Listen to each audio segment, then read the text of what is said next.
ಎಲ್ಲರಿಗೂ ನಮಸ್ಕಾರ. My food and spirituality ಚಾನಲ್ಗೆ ಸ್ವಾಗತ ಸ್ನೇಹಿತರೆ. ಓಂ ತತ್ಪುರುಷಾಯ ವಿದ್ಮಹೇ ಮಹಾದೇವಾಯ ಧೀಮಹಿ ತನ್ನೋ ರುದ್ರ ಪ್ರಚೋದಯಾತ್. ಸ್ನೇಹಿತರೆ, ಎಲ್ಲರಿಗೂ ಸೋಮವಾರದ ಶುಭಾಶಯಗಳು. ನಾನಿವತ್ತು ಒಂದು ಅದ್ಭುತವಾದಂಥ ಶಕ್ತಿಯುತವಾದಂಥ ಮೃತ ಸಂಜೀವನ ಕವಚವನ್ನು ಹೇಳ್ಕೊಡ್ತೀನಿ ಸ್ನೇಹಿತರೆ. ಈ ಸ್ತೋತ್ರ ನಮ್ಗೆ ಕವಚದಂಥ ಕೆಲಸ ಮಾಡುತ್ತಾ. ಎಂತಹ ಮನೆಯೊಳಗೆ ಆರಾಮಿಲ್ದಾಗ, ಒಂದು ಅನಾರೋಗ್ಯ ಇದ್ರೂ, ಏನೇ ರೋಗ ರುಜಿನಗಳಿದ್ರೂ ಈ ಒಂದು ಸ್ತೋತ್ರವನ್ನು ಪ್ರತಿನಿತ್ಯವಾಗಿ ಯಾರು ಪಠನೆ ಮಾಡ್ತಾರೋ ಅವರ ಸಮಸ್ತಗಳ ದುಃಖವನ್ನು ದೂರ ಮಾಡ್ತಾನೆ ಪರಮಾತ್ಮ. ಪ್ರತಿನಿತ್ಯವಾಗಿ ಹೇಳ್ಕೊರಿ. ಗಂಡನಿಗೆ ಆರಾಮಿಲ್ದಾಗ ಹೆಂಡತಿಗೆ ಆರಾಮಿಲ್ದಾಗ ಗಂಡ ಯಾರಾದರೂ ಇದನ್ನ ಒಂದು ಸ್ತೋತ್ರವನ್ನು, ಮೃತ ಸಂಜೀವನ ಸ್ತೋತ್ರವನ್ನು ಪಠನೆ ಮಾಡ್ಬೋದು ಸ್ನೇಹಿತರೆ. ತುಂಬ ಅದ್ಭುತವಾದಂಥ ಒಂದು ಶಕ್ತಿ ಇದೆ ಇದಕ್ಕೆ. ಕೋಮಾದೊಳಗಿದ್ದವರು ಸಹ ಕೋಮಾದಿಂದ ಹೊರಗೆ ಬಂದಾರಂತ ಈ ಒಂದು ಸ್ತೋತ್ರ ಪಠಣದಿಂದ. ಅಷ್ಟು ಶಕ್ತಿಯುತವಾದಂಥ ಈ ಸ್ತೋತ್ರವನ್ನು ನೀವು ಎಲ್ಲರೂ ಯಾರಿಗೆ ಅವಶ್ಯಕತೆ ಐತಿ ಅವರೆಲ್ಲರೂ ತಪ್ಪದೇ ಒಂದು ಸ್ತೋತ್ರವನ್ನು ಹೇಳಿಕೊಂಡು ಆ ಭಗವಂತ ಮೃತ್ಯುಂಜಯನ ಕೃಪೆಗೆ ಪಾತ್ರ ಆಗ್ರಿ ಸ್ನೇಹಿತರೆ. ಬರೀ ಸ್ತೋತ್ರ ಯಾವ ಥರ ಇದೆ ಅಂತ ನೋಡೋಣ. ಮೃತ ಸಂಜೀವನ ಸ್ತೋತ್ರಂ. ಏವಮಾರಾಧ್ಯ ಗೌರೀಶಂ ದೇವಂ ಮೃತ್ಯುಂಜಯೇಶ್ವರಂ ಮೃತ ಸಂಜೀವನಂ ನಾಮ್ನಾ ಕವಚಂ ಪ್ರಜಪೇತ್ ಸದಾ. ಸಾರಾತ್ ಸಾರತರಂ ಪುಣ್ಯಂ ಗುಹ್ಯಾತ್ ಗುಹ್ಯಂತರಂ ಶುಭಂ ಮಹಾದೇವಸ್ಯ ಕವಚಂ ಮೃತ ಸಂಜೀವನಾಮಕಂ. ಸಮಾಹಿತಮನಾ ಭೂತ್ವಾ ಶೃಣುಷ್ವ ಕವಚಂ ಶುಭಂ ಶ್ರುತ್ವೈತದ್ದಿವ್ಯ ಕವಚಂ ರಹಸ್ಯಂ ಕುರು ಸರ್ವದಾ. ವರಾಭಯಕರೋ ಯಜ್ವಾ ಸರ್ವದೇವನಿಷೇವಿತಃ ಮೃತ್ಯುಂಜಯೋ ಮಹಾದೇವಃ ಪ್ರಾಚ್ಯಾಂ ಮಾಂ ಪಾತು ಸರ್ವದಾ. ದದಾನ್ನಃ ಶಕ್ತಿಮಭಯಾಂ ತ್ರಿಮುಖಂ ಷಡ್ಭುಜ ಪ್ರಭುಃ ಸದಾಶಿವೋऽಗ್ನಿರೂಪಿ ಮಾಮಾಗ್ನೇಯಾಂ ಪಾತು ಸರ್ವದಾ.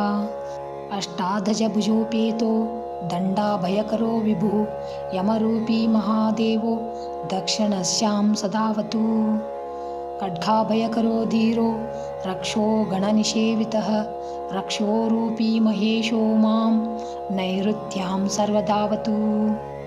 ಪಾಶಾಭಯಭುಜಃ ಸರ್ವರತ್ನಾಕರನಿಷೇವಿತಃ ವರುಣಾತ್ಮಾ ಮಹಾದೇವಃ ಪಶ್ಚಿಮೇ ಮಾಂ ಸದಾವತು. ಗದಾಭಯಕರಃ ಪ್ರಾಣನಾಯಕಃ ಸರ್ವದಾ ಗತಿಃ ವಾಯವ್ಯಾಂ ಮಾರುತಾತ್ಮಾ ಮಾಂ ಶಂಕರ ಪಾತು ಸರ್ವದಾ. ಶಂಖಾಭಯಕರಸ್ಥೋ ಮಾಂ ನಾಯಕಃ ಪರಮೇಶ್ವರಃ ಸರ್ವಾತ್ಮಾಂತರಾ ದಿಗ್ಭಾಗೇ ಪಾತು ಮಾಂ ಶಂಕರ ಪ್ರಭುಃ. ಶೂಲಾಭಯಕರಃ ಸರ್ವವಿದ್ಯಾನಾಮಧೀನಾಯಕಃ ಈಶಾನಾತ್ಮಾ ತಥೈಶಾನ್ಯಾಂ ಪಾತು ಮಾಂ ಪರಮೇಶ್ವರಃ.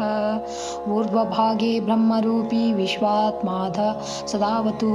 ಶಿರೋ ಮೇ ಶಂಕರ ಪಾತು ಲಲಾಟಂ ಚಂದ್ರಶೇಖರಃ. ಭ್ರೂಮಧ್ಯಂ ಸರ್ವಲೋಕೇಶಸ್ತ್ರಿನೇತ್ರೋ ಲೋಚನೇವತು. ಭ್ರೂಯುಗ್ಮಂ ಗಿರೀಶ ಪಾತು ಕರ್ಣೌ ಪಾತು ಮಹೇಶ್ವರಃ.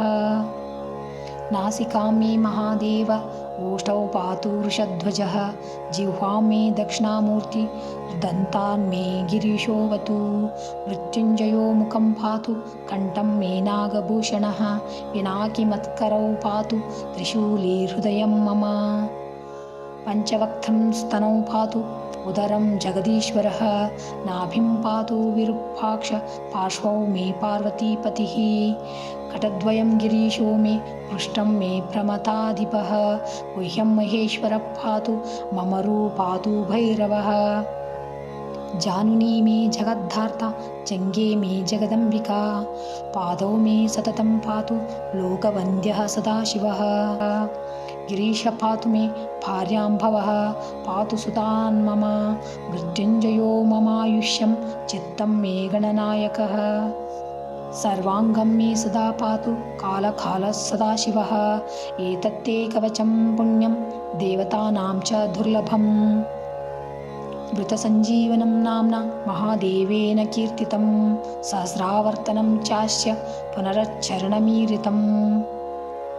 ಯಃ ಪಠೇತ್ ಶೃಣುಯಾ ನಿತ್ಯಂ ಶ್ರಾವಯೇತ್ಸು ಸಮಾಹಿತಃ. ಸಕಾಲಮೃತ್ಯುಂ ನಿರ್ಜಿತ್ಯ ಸದಾಯುಷ್ಯಂ ಸಮಶ್ನುತೆ. ಹಸ್ತೇನ ವಾ ಯದಾ ಸ್ಪೃಷ್ಟ್ವಾ ಮೃತಂ ಸಂಜೀವಯತ್ಯಸೌ. ಆದಯೋ ವ್ಯಾಧಯಸ್ತಸ್ಯ ನ ಭವಂತಿ ಕದಾಚನ. ಕಾಲಮೃತ್ಯುಮಪಿ ಪ್ರಾಪ್ತಮಸೌ ಜಯತಿ ಸರ್ವದಾ. ಅಣಿಮಾದಿಗುಣೈಶ್ವರ್ಯಂ ಲಭತೆ ಮಾನವೋತ್ತಮಃ.